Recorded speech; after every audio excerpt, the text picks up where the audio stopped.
एकदम मैं यानी पहले वाला शेख हूँ, ठीक है, आप बाद वाले शेख हैं। थोड़ा सा एज का डिफरेंस भी तो है ना शायद। नहीं, आपकी एज ज़्यादा तो नहीं लगती। आपने कहा ना, एक बात बताएं, क्यों बताऊँ? वैसे मैं आपके पास आया हूँ तो आप वैसे ही बता दें। अच्छा चलें, आप कहते तो फिर बता देते हैं। हाँ, बाजे बिल्कुल बजाए, ठीक है। मैं ना बाजे बच्चों के लिए लेकर तो आ गया, मगर गलती हो गई, ठीक है, क्योंकि जितने उन्होंने मेरे कान में बाजे बजाए हैं ना, ने बच्चों को कहा, ठीक है, दोनों को कन्विंस करने की कोशिश की कि तेरी अम्मा सो रही हैं, ठीक है, अम्मा के बेड के आगे सास करीब जाकर ना बाजा बजाओ, मगर दोनों बच्चे नहीं माने। मैंने कहा क्यों नहीं बात मान रहे मेरी? उन्होंने कहा नहीं, अम्मा से मार पिटेगी। तो वो अम्मा से ज़्यादा डरते हैं मेरे से। आपसे नहीं डरते? नहीं, मैं खुद अम्मा से डरता हूँ। तो मुझे लगता नहीं कि आप शरीफ होंगे, आप बिल्कुल बहुत ज़्यादा शरारती होंगे और आपको मार भी पड़ी होगी। बिल्कुल, मैं इतना ज़्यादा शरारती था, अपने भाई का ये बैट सर पे मार के उसका सर फाड़ दिया था। 2 दफ़ा मैंने अपना सर फाड़ा हुआ है। अपने आप को शीशे में देख के गुस्सा आ गया आपको पहली दफ़ा क्यों लगा कि मैं हीरो बन सकता हूँ? आपने अपने अंदर क्या ऐसी चीज़ देखी, आपको यही गुमान होगा कि आप हीरो हैं? क्योंकि मुझे ना हीरोइनें बड़ी पसंद थी, तो मैं चाह रहा था हीरोइनों के साथ आने के लिए मुझे हीरो बनना ज़रूरी था। हीरोइन से पूछा कि उनको भी आप पसंद है कि बस खुद से आप उनको पसंद कर रहे हैं? ऐसे भी थे जो कि चढ़ते बड़ा डर उन्हें लगता था, बड़ी मुश्किल से हम उन्हें हेल्प करते थे ऊपर चढ़ाने में। जब एक दफ़ा चढ़ जाते थे ना, उनको भागने की या उतरने की कोई चीज़ नहीं होती, क्योंकि हम सीढ़ी खींच लेते होते थे, ठीक है, ये नहीं, कुछ भाग नहीं सकते। तो हमारा मकसद भी यही था कि गेस्ट ना भाग ना सके। ऐसे गेस्ट हो जो दौरान शो नाराज़ हो गए हो कि यार ये क्या मैं नहीं कर सकता? हाँ, एक वो ना शुरू वाले शोज़ में ना एक तो ज़ारा शेख भी आई थी। ज़ारा शेख को बिल्कुल भी नहीं पता था और ज़ारा शेख भी परेशान हो गई, किस तरह से सवाल हो रहे हैं। फिर एक दफ़ा ना नुमान जावेद आया था, नुमान जावेद ने काफ़ी ना गुस्सा किया था मेरे को सवाल। मुझे फील हुआ था कि शायद ये नाराज़। तो आप अपने आप को इतना सीरियस मुंह बना के कैसे बैठते हैं? वैसे आपका मुंह देख के तो उनको भी हंसी आ जाती होगी, तो आप इतना सीरियस कैसे होके बैठते हैं? जहन में ना कोई ऐसी तो शक्ल या तस्वीर या तो एग्जाम्पल आप, ठीक है, आप हाँ आप जैसी शक्ल मेरे जहन में आ जाती है, तो फिर ना मुझे ना होता है वो दुख भी होता है थोड़ा, वो ना उसको क्या कहते हैं, तरस। आप आगा माजिद को आपने शो में बुलाया, मैंने देखा, आप उनको पूछते हैं कि हाथी कहाँ पे रहते हैं, या आप उनको कभी गैंडे की तस्वीरें दिखाते हैं? ये इस तरह के आइडियाज़ आपके जहन में कैसे आते हैं? आपको एग्जाम्पल देते तो किस तरह आते हैं, जैसा आपको मुझे देख ना किरली बहुत, वैसे मैं वो तो खलील साहब वाकई गुस्से वाले हैं, ठीक है, मुझे भी उन्होंने बड़ी गालियाँ निकाली हुई हैं, मेरे पास अभी भी पड़ी हुई हैं उनकी गालियाँ, को ऐसा मसला नहीं, मगर वो गुस्से वाले हैं। पिछले दिनों एक बंदे ने कहा है कि मैं तुम्हारा फ़ैन हूँ, मगर मैं सोच रहा हूँ उसे बुलाऊँ कि ना बुलाऊँ, सोचूंगा। पता कौन था वो? फ़ाद मुस्तफ़ा। मेरा ख्याल है हम बात चेंज करते हैं ज़रा, थोड़ा ज़्यादा मैं थोड़ी बोल रहा हूँ। हाँ, ज़फ़री खान, मगर वो पता नहीं शायद उन्हें इंडियन फिल्म्स मिल गई या क्या हो गया। मैंने बड़ी दफ़ा कांटेक्ट करने की कोशिश की, मगर उन्होंने जितने पैसे मांगे और जितना का वो बर्ताव किया ना, आप तो चेंज हैं। अभी मैं वो उधर उस लेवल पे नहीं पहुंचा है ना, जब पहुंचूंगा आपको भी लिफ्ट नहीं कराऊंगा। तो आई थिंक मैं फ्यूचर में ना कोई कॉमेडी फिल्म या फिर कोई सीरियस फिल्म यानी कोई फिल्म बनाऊंगा, मेरा ये। मुझे आपने भूलना नहीं। हाँ, कैरेक्टर हो सकता है, मुझे ना एक आध है मेरे जहन में कैरेक्टर लाश का, वो बड़ा अच्छा कर सकते हैं। नहीं शेख साहब, अब आप शेख होके शेख को इस तरह लाश करके मार देंगे? अस्सलाम वालेकुम नाज़रीन, मैं हूं आपका होस्ट मुजतबा शेख और आप देख रहे हैं मेरा यूट्यूब चैनल। नाज़रीन, आज जो शख्सियत हमारे साथ मौजूद हैं, इनको आपने डिफरेंट शोज़ में होस्टिंग करते हुए देखा होगा और मैं ख़ुद इनका फ़ैन हूं। जब इनका पहला शो आया था मेहमान कदरदान, क्योंकि मैंने इनको देखा है कि इनका होस्टिंग का अंदाज़ जो है वो मुख्तलिफ है, और ये जो एक नॉर्मल कॉमेडी और आजकल के दौर में जो एक नॉर्मल तरीके से होस्टिंग होती है, ये उससे थोड़ा सा मुख्तलिफ अंदाज में करते हैं, जो कि वो बड़ी मज़े वाली चीज़ है। आपने इनको मुख्तलिफ चैनल्स पे होस्टिंग करते हुए देखा है, लोगों के साथ मजाक करते हुए देखा है और आपके चेहरों पर मुस्कुराहट बिखेरते हुए देखा है। आज हम उनसे थोड़ा सा हंसी मजाक हम भी करेंगे, थोड़ा सा शुगल करेंगे, उनसे बात करेंगे। तो आइए आपकी मुलाकात करवाते हैं शेख कासिम साहब से। अस्सलाम वालेकुम। वालेकुम अस्सलाम। अच्छा, जो आपने अपने आप को शेख का है, वो असली का है या अपने आज ही शेख बने? नहीं, मैं असली वाला शेख हूँ। ये सवाल वैसे मैं आपसे भी कर सकता हूँ कि आप बाकी शेख हैं या कब से बने हुए? नहीं, मेरा जो है शेख वो पहले आता है, ठीक है, नाम आपका बाद में आता है। तो ये डिफरेंस क्या होता है वैसे, पता है? डिफरेंस तो कोई नहीं है, बस वैसे मैंने पहले की बजाय बाद में लगा लिया। मैं यानी पहले वाला शेख हूँ, ठीक है, आप बाद वाले शेख। थोड़ा सा एज का डिफरेंस भी तो है ना शायद। नहीं, आपकी एज ज़्यादा तो नहीं लगती। नहीं, मैं आपसे छोटा हूँ वैसे। अच्छा, चले, आपको लगता होगा, मुझे नहीं लगता। शेख साहब का यही बड़ा एक मज़े वाली बात। अच्छा शेख साहब, आप मुझे ये बताएं कि 14 अगस्त गुजरी है, आपने बाजे तो खूब बजाए होंगे और बच्चों को भी लेके दिए होंगे। पहले मुझे बता, मैं क्यों बताऊँ? आपने कहा ना, एक बात बताएं, क्यों बताऊँ? वैसे मैं आपके पास आया हूँ तो आप वैसे ही बता दें। अच्छा चलें, आप कहते तो बता देते हैं। हाँ, बाजे बिल्कुल बजाए, ठीक है। मैं ना बाजे बच्चों के लिए लेकर तो आ गया, मगर गलती हो गई, ठीक है, क्योंकि जितने उन्होंने मेरे कान में बाजे बजाए हैं ना, तो मुझे पता लग गया कि ये यार हुकूमत हमारी कितनी बजा रही है।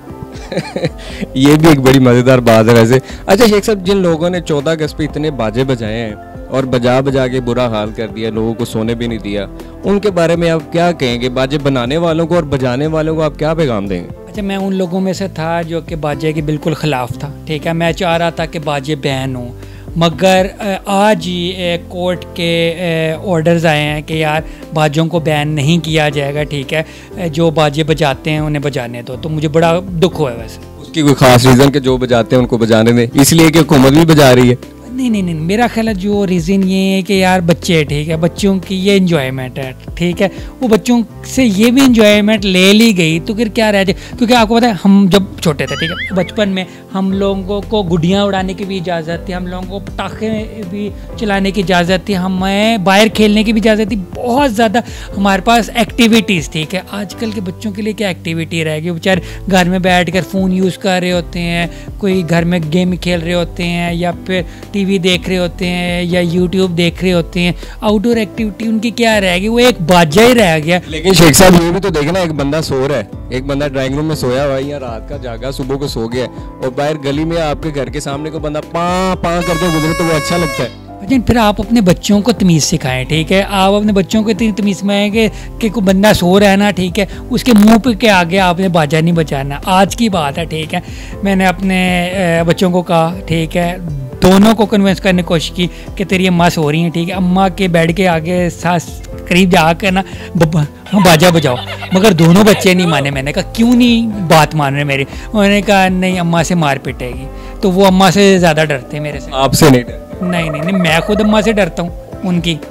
ये वैसे ज़रूरी है, डरना भी चाहिए। अच्छा शेख साहब, आप ये बताएं कि बचपन में आप शरारती थे या आप बड़े कोई शरीफ इंसान थे? वैसे मुझे लगता नहीं कि आप शरीफ होंगे, आप बिल्कुल बहुत ज़्यादा शरारती होंगे और आपको मार भी पड़ी होगी। बिल्कुल, मैं इतना ज़्यादा शरारती था, इतना, बल्कि शरारती नहीं, बदतमीज़ भी कह सकते हैं आप। हाँ, क्योंकि शरारती होता है ना, वो एक होता है बदतमीज़, ठीक है, जो कि जिस बात पे मना किया जाए ना वही काम करना है। तो मुझे वो काम करने का बड़ा मज़ा आता था जो काम पे मुझे मना किया जाए। तो मुझे मार पिटती थी और मुझे कभी कभार मार खाने का भी बड़ा मज़ा आता था। तो वो जब मार पिटती थी तब मैं रोता भी बहुत था, तंग भी बहुत करता था।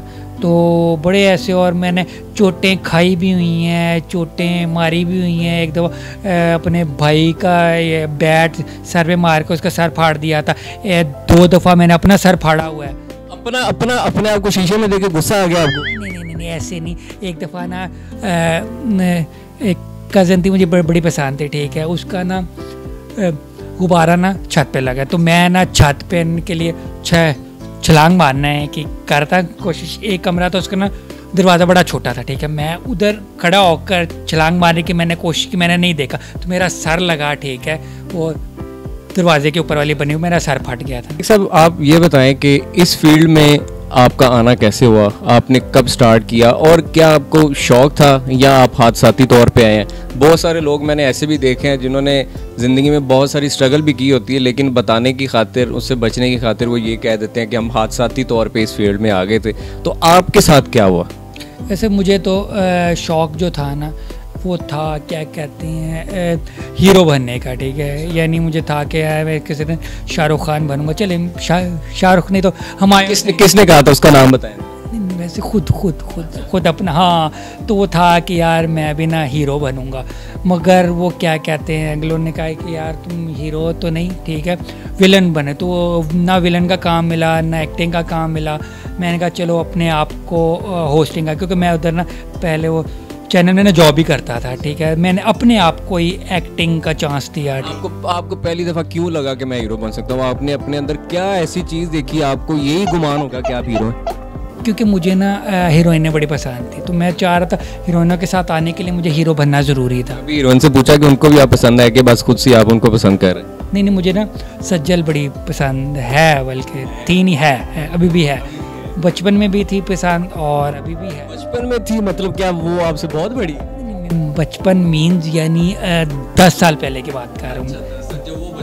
यस। आपने एक मेहमान कदरदान के नाम से आपने एक शो स्टार्ट किया था। जब मैंने आपको फर्स्ट टाइम वहाँ पे देखा, वो आपका एक बड़ा यूनिक सा शो था। यूनिक सी आपकी कोई ड्रेसिंग थी, अजीबोगरीब आप ग्लासेस, कभी वो टाई लगा ली, कभी कैप पहन ली, कभी सस्पेंडर पहन लिए, तो अजीबोगरीब सी शर्ट्स। और ये इस तरह का यूनिक आइडिया आपके जेहन में कैसे आया? ये आपका अपना ख्याल था या किसी ने आपको बताया कि आप इस तरह की चीज़ भी कुछ कर लें? आइडिया था ना, ये मेरा वैसे नहीं था, ठीक है। ये जो हमारे बॉसेस थे, जिसके अंदर शाह बिलाल साहब आते हैं और अली अब्बास साहब आते हैं, ठीक है। अली अब्बास एक्टर जो कि वसीम अब्बास के बेटे हैं, वो मेरे बॉस थे, ठीक है। तो उनका था कि यार आइडिया कि यार जिस तरह तुम हमें तंग करते हो, ठीक है, सवाल करके, जिस तरह टीज़ करके, ठीक है, तुम गेस्टों को क्यों नहीं इस तरह टीज़ करते हो। मैंने कहा चलो ट्राई करके देख लेते हैं। फिर हमारे सेट वाले ने यार डिज़ाइन किया था पहली दफ़ा कि यार ऐसा करते हैं कि ना हवा में सेट, क्योंकि ज़मीन पे तो सबने सेट देखा हुआ है लगा हुआ, ठीक है। ऐसा करते हैं ऊपर थोड़ा सेट बनाते हैं, ठीक है। हमने कहा पहले हमने प्लान किया था यह कि रस्सियाँ लगा के ना, ठीक है, तो वो रस्सियों के साथ, ठीक है, तो वो लगाया, बैठा और वो ना नहीं, वो कंट्रोल नहीं हो रहा था, ठीक है। मैं तो बैठ गया, मैंने कहा कोई गेस्ट हैवी आ गया, मोटा गेस्ट आ गया, वो कैसे बैठेगा। तो उन्होंने कहा चलो ऐसे करते हैं, हैंग करने के बजाय ना ऐसे करते हैं, ये ना स्टूल्स लगा देते, कहते बाकी सेट हैंग कर लेते हैं, नीचे जो सोफ़े लगाने हैं वो स्टूल के ऊपर लगा दो। मैं कहा चलो ऐसे करके देख लेते हैं। तो वो एक्सपेरिमेंट किया, वो कामयाब हो गए। तो गेस्ट मान जाते थे वो आके आपका कोई देखते तो होंगे, सेट डिज़ाइन देखते होंगे, या उन्होंने आपका शो देखा होगा कि यार ये तो इतने लंबे स्टूल पे हमको बिठाते हैं, उस पर तो चढ़ते हुए डर लगता है, तो क्या आसानी से मान जाते थे या आने से मना करते थे? और उनका सेट देखने के बाद उनका पहला रिएक्शन क्या होता था? जब स्टूल पे चढ़ते थे तो सबसे पहले बात क्या कहते थे आप? वैसे था उस टाइम शुरू शो था, किसी ने भी नहीं शो देखा हुआ था और ना ही उन्हें पता था। जब वो यहाँ पे आते थे ना, ठीक है, उन्हें बहुत इशू होता था कि यार ये क्या है, हम गिर गए तो ना हम उनसे ना पहले एक साइन करा लेते थे, एक ना इंश्योरेंस टाइप की, कि आपको अगर कुछ हो जाए हमारा कोई कसूर नहीं है, ठीक है। तो वो क्या कहते हैं, कुछ ऐसे भी थे जो कि चढ़ते बड़ा डर उन्हें लगता था, बड़ी मुश्किल से हम उन्हें हेल्प करते थे ऊपर चढ़ाने में। जब एक दफ़ा चढ़ जाते थे ना, उनको भागने की या उतरने की कोई चीज़ नहीं होती, क्योंकि हम सीढ़ी खींच लेते होते थे, ठीक है, यानी कोई भाग नहीं सकते। तो हमारा मकसद भी यही था कि गेस्ट ना भाग ना सके, ठीक है। यानी मैं जो सवाल करूँ, उसके बाद जो हमने सीज़न कराची में किया था, बोट में किया था, ताकि वो ना गेस्ट भाग ना सके, क्योंकि भागेगा किधर, पानी आ गए, ठीक है। तो हमारा यही था कि यार शुरू में कि यार जब गेस्ट को नहीं पता है चीज़ों को, भाग ना सके, तो वो तो गेस्ट को पकड़ने के लिए करना पड़ता था। गेस्ट को पकड़ लेते थे कि आपने कहीं जाना नहीं है। अच्छा, इतना मज़ेदार आपका शो, और आपने अवाम को मतलब कि उनको आपने तंग भी किया, उनके साथ हंसी मजाक भी किया, आपने उनसे प्यार भी किया, लाड भी किया। तो कभी कोई ऐसा गेस्ट हो जो कि ड्यूरिंग शो या शो के बाद नाराज़ हो गया हो? एक दो तो आपने नाम लिए हुए हैं, मैं उनका नाम यहाँ पे दोबारा नहीं दोहराना चाहता। उनके अलावा कोई ऐसे गेस्ट हो जो दौरान शो नाराज़ हो गए हो कि यार ये क्या मैं नहीं कर सकता? हाँ, एक वो ना शुरू वाले शोज़ में ना एक तो ज़ारा शेख भी आई थी। ज़ारा शेख को बिल्कुल भी नहीं पता था, और ज़ारा शेख भी परेशान हो गई किस तरह से सवाल हो रहे हैं, क्या हो रहा है। तो वो बड़े ना नाराज़ होकर गई थी। फिर एक दफ़ा ना नुमान जावेद आया था, नुमान जावेद ने काफ़ी ना गुस्सा किया था मेरे को सवाल। मुझे फ़ील हुआ था कि शायद ये नाराज़ होंगे या क्या, मगर दोबारा जब नुमान जावेद साहब मुझे मिले तो उन्होंने कहा नहीं मैं मजाक, यानी गुस्सा नहीं किया था, मैं मजाक ही कर रहा था। मैंने कहा बड़ी अच्छी एक्टिंग की थी, मुझे तो ऐसे ही लग रहा था मुझे मार डालेंगे। अच्छा शेख साहब, अक्सर मैंने नोट किया है कि जितने आप गेस्ट बुलाते हैं ना, इवन के कॉमेडियन भी आप बुलाते हैं, पता नहीं किसी ने ये चीज़ नोट किया या नहीं, ये मैंने चीज़ नोट की है कि वो तो कॉमेडी करते ही करते हैं, लेकिन ज़्यादा कॉमेडी आप शो वहाँ पे कर रहे होते हैं, शो के अंदर आप उनको फिका कर देते हैं वहाँ पे मौके पे।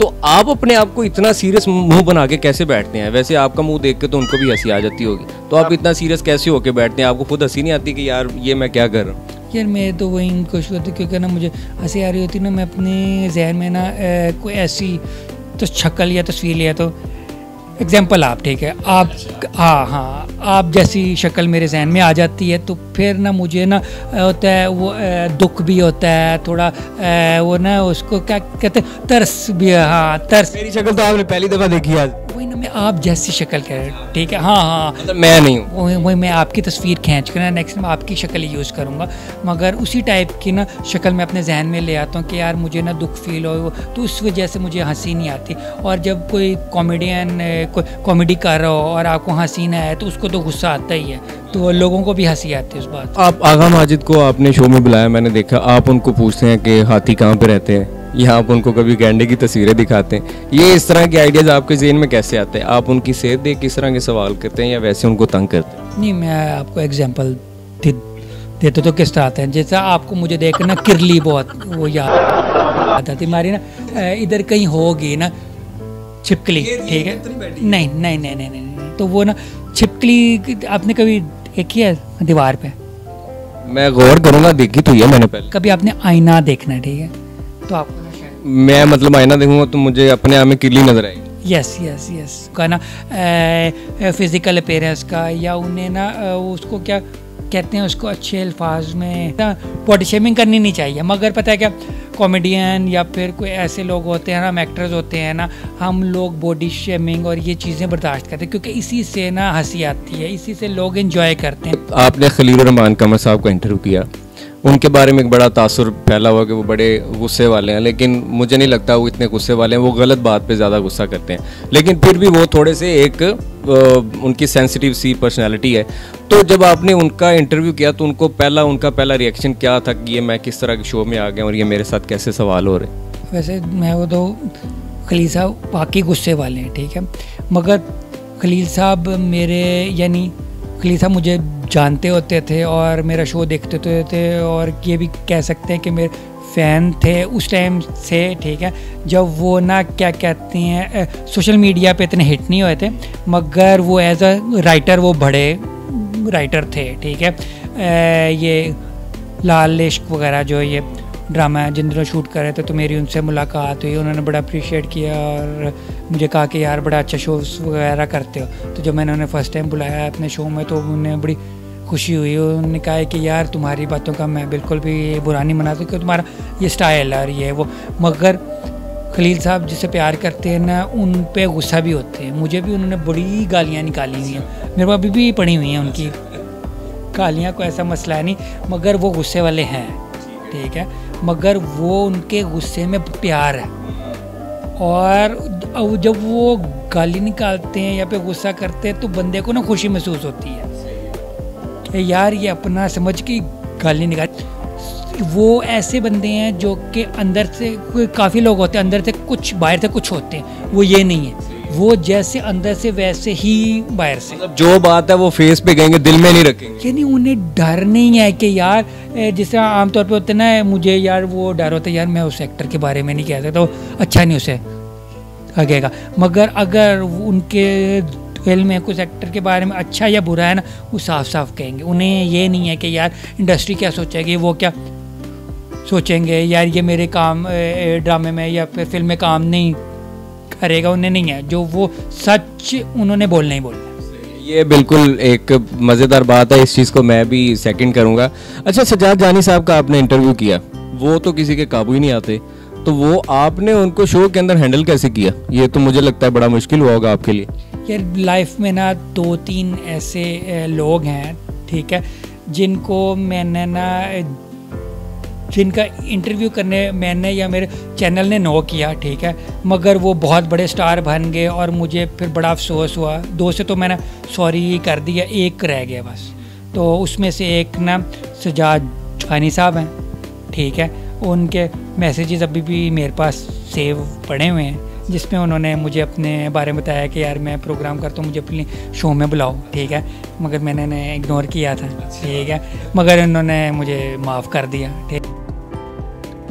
अच्छी गल्ला थे इमरान अशरफ साहब, बोला उसका मैंने सर फाटे ना, मैं मानना हो कहीं का बोली, ठीक है, तो बोला छाया हुए हर जगह। जी जी जी जी, बोलान का जो मैंने इंटरव्यू किया, बोलान ने कहा हूँ ना आया ना लैन थे, मैंने कहा बस क्या करें, टाइम की बात। हाँ टाइम की कहता है ना तो मैं फ़ौरन बुला लेता हूँ, ठीक है। किसी न किसी से मुझे तो आपने नहीं बुलाया, मैंने तो आपको एक दफ़ा कहा। ऐसे तो मेरी पहली दफ़ा मुलाकात है, मुझे अभी आपका अभी पता चला, अभी बस।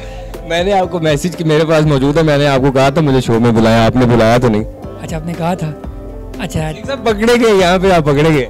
चले ऐसा कर रहे हैं, मैं तब कर लूँगा, या सॉरी जब आप बड़े स्टार बन जाएंगे तब कर लूँगा, कोई ऐसा मसला नहीं। आप अभी भी मुझे शो पे बुला लेंगे ना, बाद में फिर आप मुझे भी सॉरी कर, है ना यार। ये बड़ा मसला है यार, पता कैसे ये चल सकता है ऐसे। ये तो कुछ नहीं कह सकते ना। सजाद जानी का तो आपको नहीं पता था, इमरान अशरफ का आपको नहीं पता था, तो अभी मेरा क्या पता चले। हाँ ये भी है, चले कोई मसला नहीं है। मगर पिछले दिनों एक बंदे ने कहा है कि मैं तुम्हारा फ़ैन हूँ, मगर मैं सोच रहा हूँ उसे बुलाऊँ कि ना बुलाऊँ, सोचूंगा। पता कौन था वो? फ़ाद मुस्तफ़ा। मेरा ख्याल है हम बात चेंज करते हैं, ज़रा थोड़ा ज़्यादा मैं झूठ थोड़ी बोल रहा हूँ।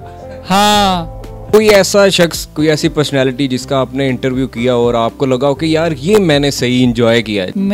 एक इंटरव्यू मैंने बड़ा इंजॉय किया था, मगर वो बंदा ना फिर बाद में ना वो बड़ा अजीब हो गया, चेंज हो गया, मुझे समझ नहीं आई कि क्या है। बल्कि एक नहीं, दो ऐसे हैं फ़र्द। एक तो ज़फ़री ख़ान, ठीक है, हाँ बड़ा एंजॉय किया था, लोगों ने भी बड़ा, यानी शो भी हिट हुआ, मगर वो पता नहीं शायद उन्हें इंडियन फिल्म्स मिली गई या क्या हो गया। मैंने बड़ी दफ़ा कांटेक्ट करने की कोशिश की, मगर उन्होंने जितने पैसे मांगे और जितना का वो बर्ताव किया ना, मैंने कहा यार दैट इज़ रॉन्ग। फिर एक थी शाज़िया मंजूर, ठीक है, उनके साथ इंटरव्यू मैंने बड़ा एंजॉय किया, बड़ा ज़बरदस्त रहा।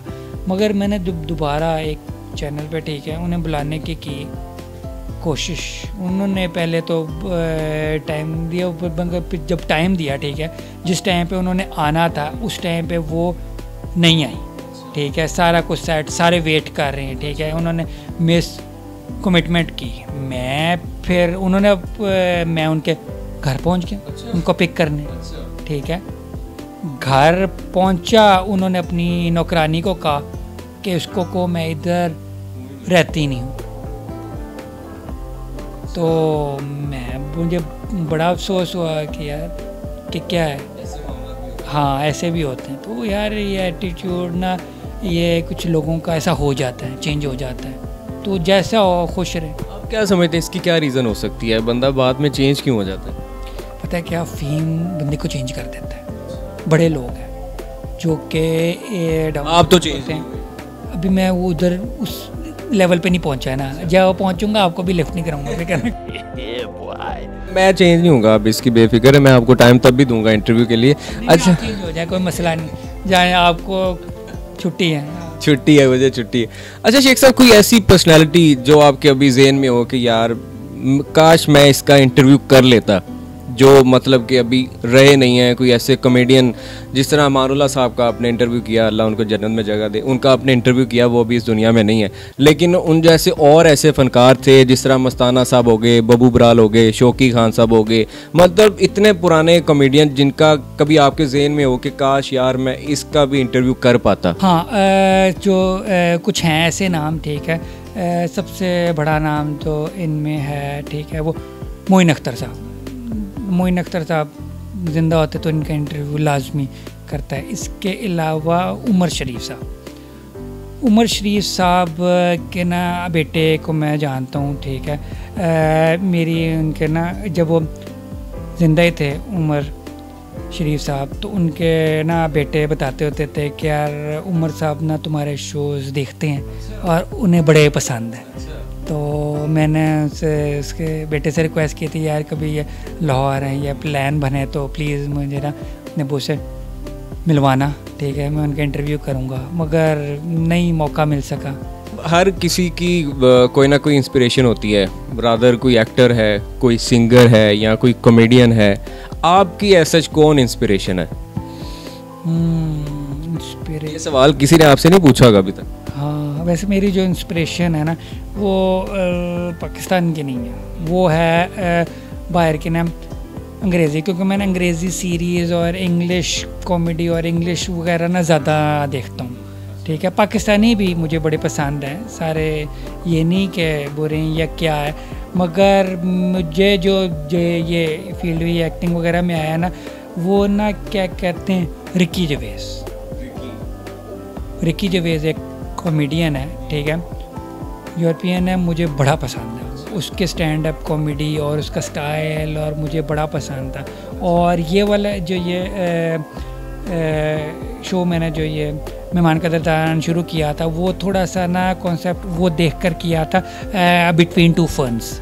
ये हाँ ये आता था, ये जैक गैलिफियानैकिस एक अमेरिकन है एक्टर और कॉमेडियन, तो वो जैक गैलिफियानैकिस को देख कर ना उससे फिर ना ये हुआ, हैंगओवर फिल्म के एक्टर, तो वो करते थे बहुत अरसे पहले की बात है, ये 15-20 साल पहले की बात है, नहीं 15-20 साल पहले नहीं, थोड़े कम, लेकिन मेरा ख्याल है 12 साल पहले, तो उनका ये प्रोग्राम चलता था बिटवीन टू फर्न्स, वो मुझे बड़ा पसंद था। अपने भाई अवैस को बताया है, पता नहीं आप उनको शायद जानते होंगे, उनसे मैंने डिस्कस किया ना आपका, तो मुझे उन्होंने कहा कि आप उनसे ना ये सवाल करना कि आप वो जिनका आपने भी नाम लिया है, क्या आप उनसे इंस्पायर्ड तो नहीं है?